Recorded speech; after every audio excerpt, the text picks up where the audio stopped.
You ever wonder what kind of dirty little secrets the state-run lotteries may be hiding from us? Well, there are tons of those little secrets. But with many ongoing changes in the state lottery and how these businesses are run, keeping in mind that legal gambling hasn't been legal for a long time and was illegal even in the 1960s, with states making up the rules as they go, there's a lot that you may not know about the lottery, including how much the companies that run them and the state make off of them. So let's get right into it. Number 1. Employment rates and lottery ticket sales. Did you know that lotto ticket sales increase when unemployment rates rise?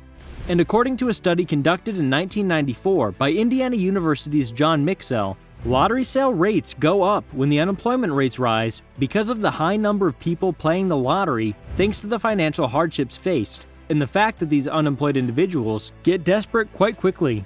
And with the hard financial times faced, they opt for the lottery as a source of hope to a better life and financial breakthroughs.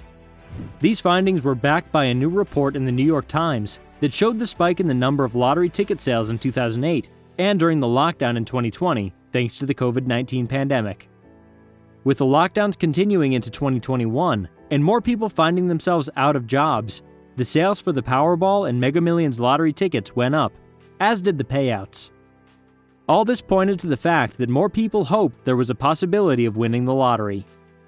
With Powerball selling tickets in a total of 48 lotteries across the US as of August 23, 2021, with shows airing every Monday, Wednesday, and Saturday, and 3 weekly draws, lottery sales are only going to keep rising. It seems like there's no stopping.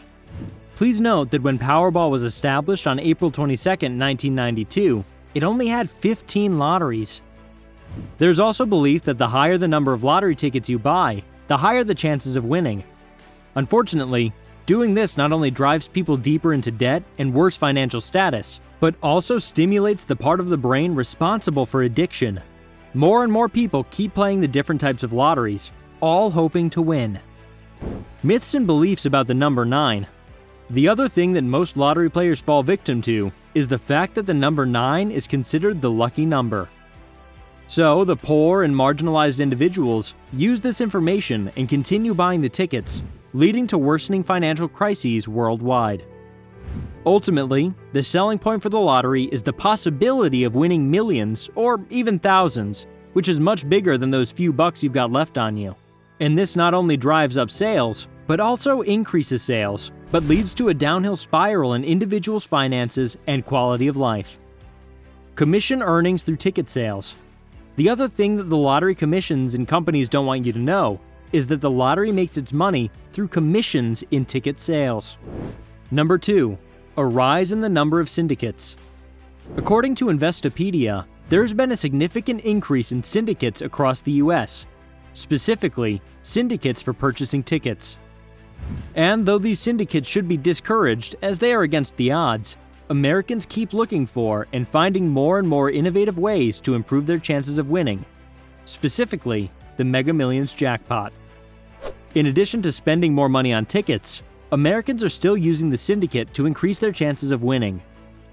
However, the syndicates are not helping much because the chances of winning are slim.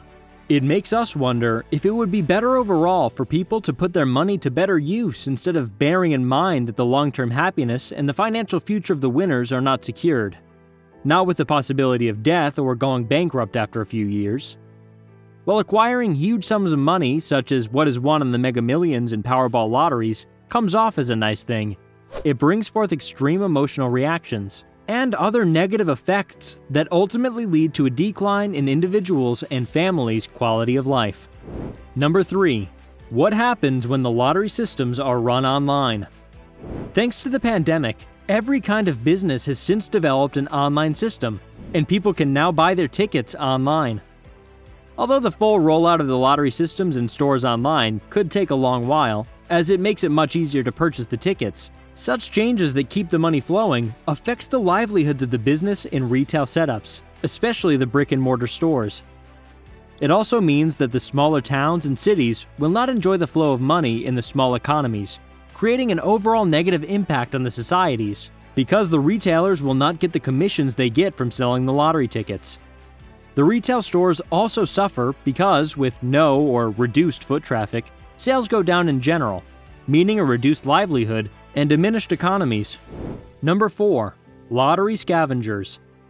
One of the sad things about the extent a dream takes most people is that some people will see dumpster dives in search of used or thrown out lottery tickets. In the search for financial freedom, most people, especially the homeless, will go to any extent for a fighting chance at the lottery. So, these individuals, scroungers, will dumpster dive for thrown out lottery tickets in the hopes that the buyer may have misread the tickets, discarding them without knowing that the tickets had the missing numbers. Like the rest of us, you may be wondering why this happens, or where the habit comes from. Well, it turns out that there's a story to it. In 2005, there was a Massachusetts man that was known for scrounging through the town's garbage, and his patience and resilience paid off when he found a $1 million scratch-off lottery ticket. While this is a possibility that most of the scroungers hold on to, this man's luck did not last too long, because the person who allegedly threw out the ticket disputed the scrounger's claim. Generally, such things happen rarely, and when they do, the wins are far from each other. Most scroungers keep at it, and some have successfully found tickets that come with minimal pushback when claiming the money. Number 5. The preferred form of entertainment for most people. Today, Americans spend a lot more money on lottery tickets than other forms of entertainment. As reported in 2014, Americans spent well over $70 billion on lottery ticket sales, $7 billion more than they did on other forms of entertainment. In 2019, the lottery ticket sales hit about $82 billion, pointing to a very high expenditure on this, and the fact that most people value it and consider it a means to a bright, happy future. Recent reports show that New Yorkers have the highest lottery spending at $8.8 billion, as reported from lottery sales. This is followed by Texas, Florida, California, and Massachusetts, while North Dakota and Wyoming reported the lowest lottery sales. In 2014, North Dakota only reported $36 million in lottery ticket sales, but they hit $63 million in lottery sales. Number 6. The end doesn't always justify the means. According to the National Endowment for Financial Education statistics, up to 70% of the lottery winners often end up broke, with nothing at all, or worse, dead. A third of the winners often go on to declare bankruptcy. Unfortunately, this is just the start of a long cascade that leads to divorce, depression, drug addiction, substance abuse, and also suicide, with your loved ones suffering and paying the ultimate price, which is a sad life, all because most of the winners only end up blowing up all of that money. Number 7. Presumptions about the scratch-off tickets. The other overall assumption by lottery players is that the cheaper scratch-off lottery tickets offer a higher chance of winning because of the associated lower payouts. But this is untrue, and only leads people down the path of addiction. Also, the best payout offered by these tickets is 88 cents on the dollar, so no good returns. Number 8. The gift that keeps giving, or taking. Ever wonder why no lottery closes down once they open up shop, and why they have multiple locations all over? Well, it's all because of the money, guys. The lottery ticket sales give the states and the government a lot more money than other businesses. One recent study shows that as many as 11 states across America receive so much more money from the lottery ticket sales than their citizens did from their citizens' income taxes. Astonishing, right?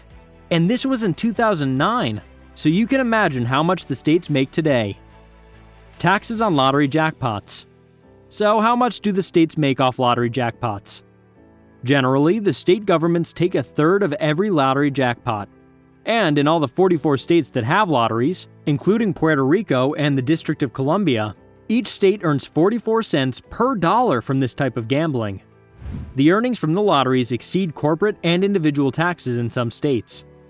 After the state government pays the prize money and covers the advertising and operation costs, they keep the rest of the money, which is a lot. The other interesting thing they keep a secret is that the taxes charged on the lotteries, or lottery revenues, are not that transparent. Not in the same manner as normal tax. Consumers are generally not clear on the implicit tax rates applied to the lottery tickets purchased. Sadly, most of the money that would otherwise be used to benefit the communities is only pocketed by the legislators. And lastly, the whole system is skewed. No matter how good you feel about your chances, there's only a 1 in 300 million chance when it comes to winning the lottery. which means that you may never win, and your money would be better off put to use elsewhere.